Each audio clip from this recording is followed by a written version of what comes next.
নমস্কাৰ, মই মজিদ। বন্ধুসকল, পলকতে চামাওক আজি 9টা গুৰুত্বপূৰ্ণ খবৰ। প্ৰথমটো খবৰ, মিয়া মিয়া কৰি হিমন্ত বিশ্ব শৰ্মা ভাগুৰি যাব আৰু মিয়াই ক্ষমতা দখল কৰি বৰঘৰত বহিব। হিমন্ত বিশ্ব শৰ্মাই মিয়া মিয়া বুলি চিঞৰি থাকিলেই মিয়াৰ দপদপনি শেষ নহয়। 2026ত মিয়াই দখল কৰিব অসমৰ বৰঘৰ। শাসনৰ বাটজৰি লৈ দিছপুৰত চৰকাৰ চলাব মিয়াই। এই মন্তব্য এআইইউডিএফ প্ৰধান মৌলানা বদৰুদ্দিন আজমলৰ। 2026ত মিয়াই দখল কৰিব অসমৰ বৰঘৰ। শাসনৰ বাটজৰি লৈ দিছপুৰত চৰকাৰ চলাব মিয়াই। এজন হিমন্ত বিশ্ব শৰ্মাই মিয়া মিয়া বুলি চিঞৰি থাকিলেই মিয়াৰ দপদপনি শেষ নহয়। মিয়া মিয়া কৰি থাকোঁতে যাব হিমন্ত বিশ্ব শৰ্মাৰ আৰু ইপিনে ক্ষমতা দখল কৰি বৰঘৰত বহিব মিয়াই। এই হুংকাৰ এআইইউডিএফ প্ৰধান মৌলানা বদৰুদ্দিন আজমলৰ। পৰৱৰ্তী খবৰ, অসমৰ 3গৰাকী বিশিষ্ট ব্যক্তিলৈ আগবঢ়োৱা হৈছে পদ্মশ্ৰী সন্মান।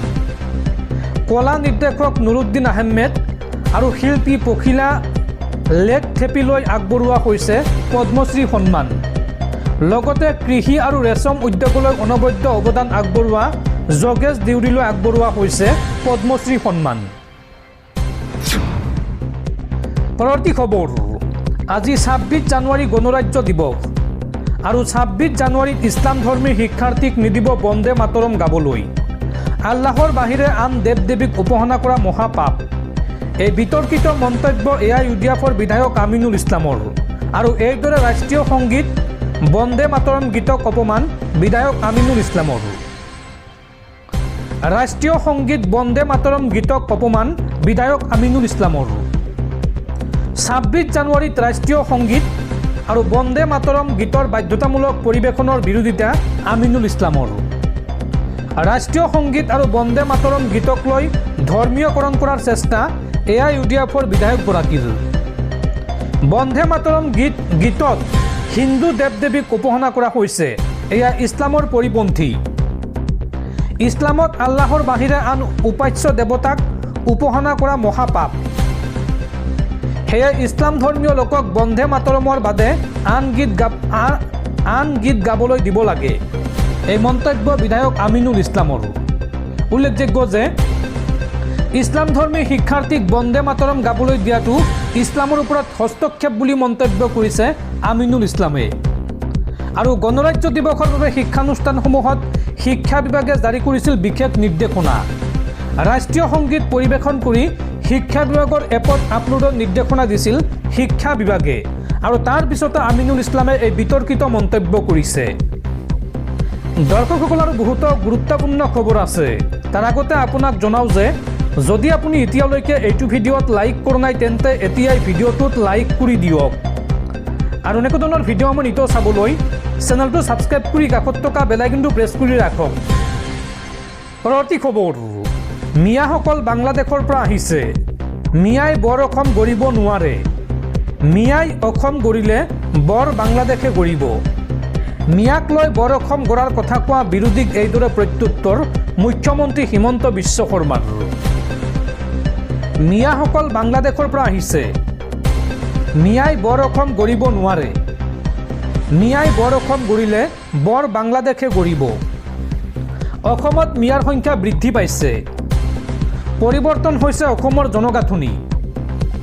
অসমখনক মিয়াৰ পৰা বচাবলৈ অসমীয়া এক হ'ব লাগিব। অসমীয়াই একেলগে মিয়াৰ বিৰুদ্ধে যুঁজ দিব লাগিব। মিয়াক লৈ বৰ অসম গঢ়াৰ কথা কোৱা বিৰোধীক এইদৰে প্ৰত্যুত্তৰ মুখ্যমন্ত্ৰী হিমন্ত বিশ্ব শৰ্মাৰ। পৰৱৰ্তী খবৰ, গুৱাহাটী আৰু উত্তৰ গুৱাহাটী সংযোগী দলঙৰ টোলগেটত বাছ আৰু ট্ৰাকৰ পৰাহে টোল টেক্স সংগ্ৰহ কৰা হ'ব। অন্যান্য যান বাহনৰ পৰা সংগ্ৰহ কৰা নহয় টোল টেক্স। অৰ্থাৎ ব্যক্তিগত চাৰিচকীয়া বাহন বা বাইক লৈ বা অন্যান্য যিসমূহ যান বাহন আছে, এই কোনো এটাৰ পৰাও টোল টেক্স সংগ্ৰহ কৰা নহ'ব। এইটো 6 মাহ আগতেই ঘোষণা কৰা হৈছে। গুৱাহাটী আৰু উত্তৰ গুৱাহাটী সংযোগী দলঙৰ ওপৰত টোল গেট বহুৱাক লৈ এই মন্তব্য ৰাজ্যৰ মুখ্যমন্ত্ৰী হিমন্ত বিশ্ব শৰ্মাৰ। পৰৱৰ্তী খবৰ, মিয়াৰ মনৰ কথা কৈছে বদৰুদ্দিন আজমলে। আগন্তুক 10 বছৰৰ ভিতৰত দিছপুৰ দখল কৰিব বিচাৰে মিয়াই। অসমীয়া হাৰ নাপালে আগন্তুক 10 বছৰৰ ভিতৰত দিছপুৰ দখল কৰিব মিয়াই। বদৰুদ্দিন আজমলৰ মন্তব্য সন্দৰ্ভত এই প্ৰতিক্ৰিয়া মুখ্যমন্ত্ৰী হিমন্ত বিশ্ব শৰ্মাৰ। মিয়াৰ মনৰ কথা ক'লে আজমলে। আগন্তুক 10 বছৰৰ ভিতৰত দিছপুৰ দখল কৰিব বিচাৰে মিয়াই। অসমীয়া এক হ'ব লাগিব। আজমলে যি কৈছে সেইটো ময়ো কৈছোঁ। অসমীয়া হাৰ নাপালে আগন্তুক 10 বছৰৰ ভিতৰত মিয়াই দখল কৰিব দিছপুৰ। তেওঁলোকৰ মনত থকা কথাটোৱেই আজমলে মুখেৰে কৈছে। এই কথাৰ পৰা অসমীয়াই শিকিব লাগে। মিয়াক কিদৰে ৰখাব পাৰোঁ তাৰ কাৰণে চিন্তা কৰিব লাগে। বদৰুদ্দিন আজমলৰ মন্তব্যৰ এই প্ৰতিক্ৰিয়া মুখ্যমন্ত্ৰী হিমন্ত বিশ্ব শৰ্মাৰ।